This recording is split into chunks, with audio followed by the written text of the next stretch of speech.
Hai, halo kawan-kawan pecinta catur dan selamat datang kembali di NaruChess Channel. Di video kali ini, saya akan membahas 7 referensi ide brilian dari seorang Grandmaster. Harapan saya agar ini bisa menambah referensi kalian buat bermain catur selanjutnya. Dan oke, kita langsung saja ke partai yang pertama.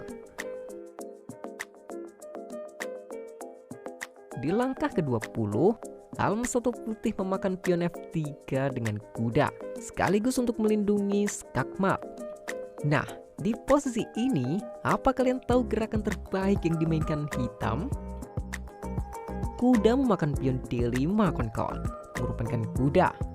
Yap, mungkin kalian juga tahu jika ini akan menyerang kuda F3 sebagai pelindung raja. Tapi lihat, setelah putih memakan kuda dengan pion, lanjutannya adalah kuda ke F5. Ternyata pengorbanan tadi adalah perangkap awal yang ditujukan untuk membuka serangan pada kedua gajah. Dan dengan ini juga menteri menjadi tertutup. Tapi putih membalas dengan pion A3 dan rencana hitam berjalan sesuai yang diharapkan. Gajah ke F5 skak. Setelah raja ke A1, disusul dengan pengorbanan menteri memakan pion skak. Sekarang putih nggak punya pilihan lagi. Dia harus menerima pengorbanan. Lanjut gajah makan kuda skak. Setelah paksa benteng memakan gajah, permainan berakhir dengan pion yang maju ke B2 skak. Putih menyerah karena udah nggak bisa ngapa-ngapain lagi. Meskipun jika permainan dilanjutkan, rajanya bisa naik ke A2. Dan udah pasti pion promosi menteri skakmat. Partai keren ini saya pilih karena bisa memberi kita gambaran jika para GM membuat rencananya sangat matang.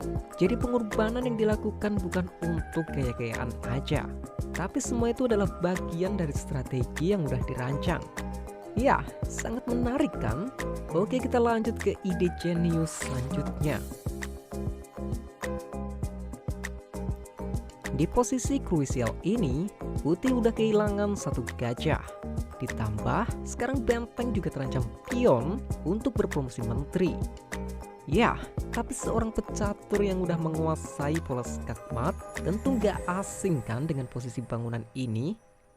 Dia memulai aksinya dengan mengorbankan menteri untuk pion H7 skak. Kalian bisa lihat sendiri, raja harus memakan menteri, dilanjut benteng ke H3 skak. Paksa lagi kuda menutup skak, tetap makan dengan benteng skak. Gerakan ini memaksa raja ke G6, tapi tak sampai di situ.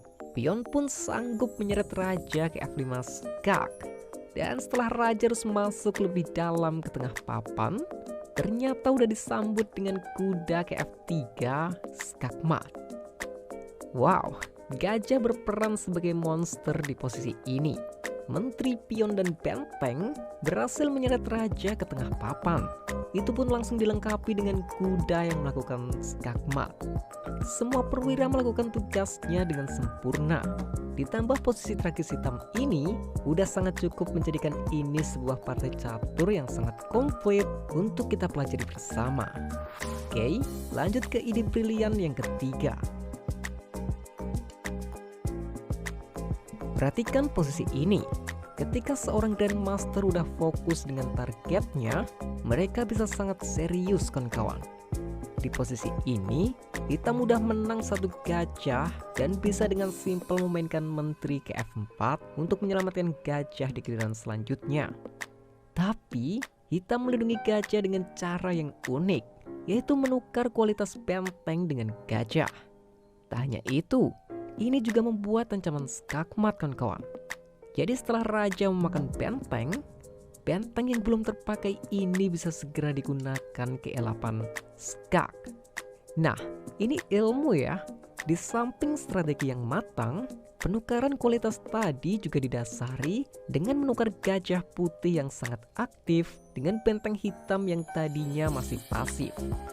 Tapi oke, setelah raja balik ke F1, saya udah katakan, gajah yang sangat aktif tadi udah nggak ada.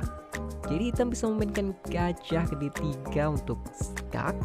Lalu setelah raja ke G1, benteng kembali ke E2 untuk mengulangi ancaman skakmat. Putih dengan benteng ke F1 melindungi pion, ya sayangnya itu belum cukup. Karena menteri tetap berani memakan pion, skak. Dan paksa benteng memakan menteri, benteng ke E1 skak. Lalu setelah benteng dipaksa menutup, gajah ke E3, skakmat. Wow, jika saya mau memperjelasnya, saya akan bilang penukaran kualitas benteng dengan gajah tadi membuat efek domino yang sangat besar. Benteng yang tadinya sangat pasif berubah menjadi senjata yang paling menakutkan. Gajah terang yang tadinya nggak bisa ngapa-ngapain, sekarang bisa menyeret raja. Bahkan, dia melindungi kawannya dari serangan menteri ya. Dan mungkin satu lagi, penukaran kualitas itu juga nggak disia-siakan oleh gajah gelap yang udah dilindungi tadi. Dengan sangat keren, dia bisa membalas dendam untuk skakmat. Ini sangat-sangat berkelas. Tapi oke, saya masih punya banyak partai lagi, jadi kita lanjut. Kali ini ada pecatur yang udah nggak asing lagi, Dubov melawan Ding Liren. Dan di saat ini, posisi keduanya masih seimbang. Ding melakukan penukaran pada pion C6.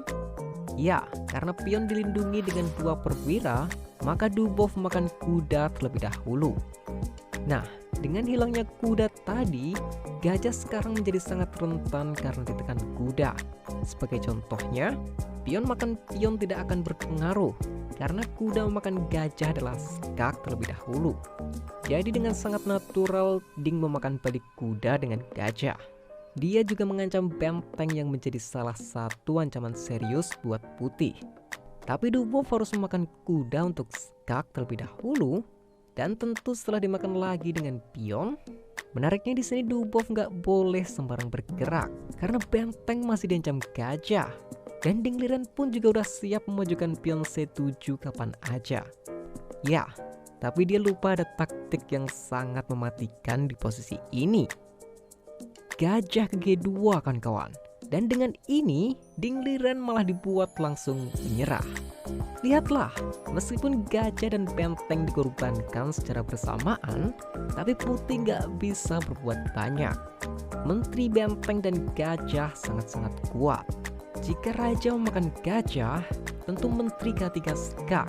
Raja balik lagi, dan menteri S1 adalah skakmat.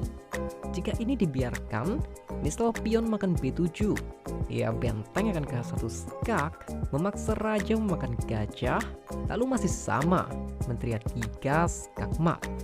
Tapi pilihan terakhir hanya bisa gajah memakan benteng, itu pun lagi-lagi akan dijawab dengan kombinasi yang sama, menteri ke H3, dan putih udah selesai. Ya, ternyata Dubov tadi bukan sembarang memakan gajah untuk skak, tapi juga membuat efek pion F bertumpuk sehingga pion F2 nggak bisa dimajukan. Dan nggak ada yang bisa diperbuat putih saat ini. Meskipun gajah ke G7 skak, rajanya akan digeser ke E8 dan semua udah aman. Nggak peduli lagi apa yang dimainkan putih selanjutnya, menteri S1 adalah skakmat. Ya, taktiknya emang simple, tapi mengandung banyak sekali kombinasi di dalamnya. Jika kalian masih meragukan taktik ini, hey, Ding Liren pun terjebak kawan-kawan. Dan oke, kita ke referensi selanjutnya. Jika kita tadi melihat partai Danil Dubov, sekarang saya sertakan seniornya. Dia adalah Alexander Grischuk yang memegang putih. Setelah mengkalkulasi dengan cukup lama, akhirnya dia mengorbankan kuda ke G5. Ya, tentu kita semua tahu, ide dasar pengorbanan ini adalah membawa menteri ke H5 untuk melakukan skakmat. Tapi Filippo tetap memakan kuda, sekaligus juga menyerang gajah. Dan setelah Grischuk membawa menteri ke H5 dengan ancaman skakmat, tentu raja digeser ke E8 terlebih dahulu, memberi jalan buat raja. Nah, ini adalah poin pertama. Jangan pikir Grischuk nggak memikirkan kemungkinan ini ya. Dia memajukan pion ke E6 untuk mencegah raja lari. Ini juga sekaligus membuat 2 ancaman skakmat. Sayangnya, Filippo bisa menjawab dengan gerakan terbaik gajah makan pion. Ya, setelah benteng memakan gajah kembali, ya emang benteng aman karena pion terpaku menteri. Tapi gajahnya ini juga terancam kan? Jadi Filippo memakan gajah untuk sekaligus mengurangi penyerang di pihak putih. Sekarang mau apa lagi? Ide awal Menteri Halapan udah nggak bisa bekerja lagi. Ini adalah poin yang kedua. Jangan meremehkan musuhmu, apalagi dia seorang Grandmaster. Gajah ke F5 kan kawan. Ancamannya adalah Menteri ke-8 skak, Raja D7, dan benteng makan kuda akan skakmat. Lihatlah dan perhatikan. Ternyata dari bawah sudah ada benteng yang siap membantunya. Nah, oleh karena itu, pion G6 dimainkan. Ingat ya, pion ini menyerang gajah, yang membuat serangan Menteri Halapan skak diikuti benteng makan kuda tadi sudah nggak berfungsi. Poin ketiga, kalkulasi semua kemungkinan jawaban dari musuhmu. Di sini Kriscuk memakan pion dengan benteng. Dan sekarang Menteri Halapan skak akan disambung dengan benteng ke E1 skak. Itu udah pasti membentuk pola skakmat ya. Jadi balasan hitam di sini adalah Menteri C7. Benteng E1 skak nggak lagi berfungsi karena kuda bisa menutup skak. Ya, tapi Kriscuk memainkan bentengnya sekarang. Ini sangat seru kan? Karena Menteri Halapan akan kembali skakmat. Kuda E5 kan sama saja karena Menteri Halapan skak sekaligus menyerang kuda. Ditambah ada satu penyerang lagi yaitu benteng kecil 8 skakmat. Karena tidak punya pilihan banyak lagi, kita mencoba peruntungan dengan memakan benteng. Mungkin makan pion bagus, tapi sesuai strateginya dari awal, Menteri ke-8 skak memaksa raja ke F7 dan akhirnya gajah ke E6 skakmat. Ini sangat mengerikan. Dia bisa mempertahankan fokusnya buat nyerang dengan sangat konsisten. Itu nggak sia-sia karena strategi yang dibangun dari awal udah sukses sepenuhnya.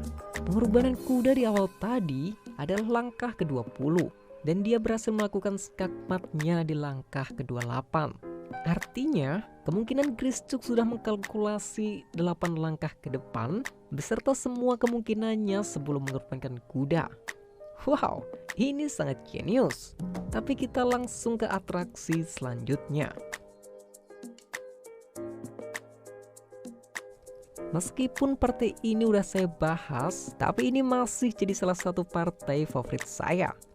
Kuda ke-4 dari Alekhine mengancam pion. Fletcher membalasnya dengan gajah ke-6 menyerang menteri. Ya, ini juga menyerang benteng di belakangnya. Tapi Alekhine yang udah menguasai taktik pola windmill, dia langsung menukar menterinya untuk sebuah kuda. Oke, Fletcher memakan kembali dengan pion, dan setelah gajah memakan balik skak, gak ada jalan lagi, raja harus ke-8. Lalu atraksi pun dimulai. Pertama kuda ke G6 skak, paksa raja ke H7, kuda makan benteng double skak, paksa raja balik lagi, kuda ke G6 skak, raja masih harus pasrah, lanjut kuda ke E5 skak, raja ke H8 lagi, dan akhirnya kuda bisa menyelesaikan putarannya ke F7 skakmat. Taktik dan pola windmill yang sempurna. Saya udah pernah bilang, jika pola catur akan selalu membantu kalian. Kuasailah, karena itu juga menjadi salah satu senjata rahasia bagi pecatur ya. Oke, kita sampai ke aksi yang terakhir. Kali ini, saya akan lempar pertanyaan ke kalian terlebih dahulu. Bagaimana cara hitam untuk melakukan skakmat dengan pion di B7 ini? Terlihat sangat mustahil kan? Karena catur itu bisa banyak sekali kemungkinan. Tapi bagi yang penasaran silahkan pause video ini dan coba temukan. Oke, saya akan mulai menjawabnya. Mungkin ada yang berpikir benteng makan benteng karena gratis dan akan ngebuat juga ancaman skakmat. Sayangnya itu adalah jebakan dari putih ya. Karena setelah semua penukaran benteng, putih bisa melakukan skak dengan menteri terus menerus. Nah, di sini pemain hitam memakan pion dengan menteri skak. Saya yakin ada yang menemukan atau setidaknya memikirkan gerakan ini. Tapi kan jika raja ke D1, skakmat dengan pion B2 nggak akan terjadi. Ya, seperti ini kan? sebentar, jangan protes dulu ya. Mari kita selesaikan sama-sama. Nah, tapi masih ada kemungkinan kedua, yaitu benteng makan menteri. Jesus baru melanjutkan dengan benteng makan benteng skak setelah paksa raja ke C2, benteng 8 ke E2 skak. Dan di sini juga pemain putih langsung menyerah. Ya, karena gajah menutup akan sama aja atau nggak berpengaruh. Raja D3, kuda makan benteng skakmat. Atau pilihan terakhir, raja ke B3. Benteng makan benteng skak, paksa raja ke A4. Lalu sesuai pertanyaan awal, kalian bisa menjawabnya dengan pion B7 ke B5 skakmat.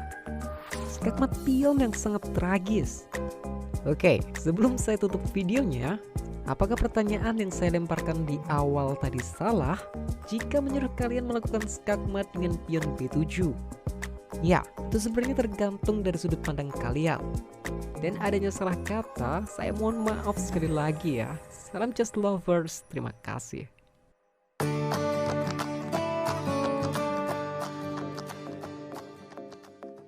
Jika kalian melihat dua orang yang sedang berduel di papan catur, menurut kalian, mereka itu cari kemenangan atau cari skakmat?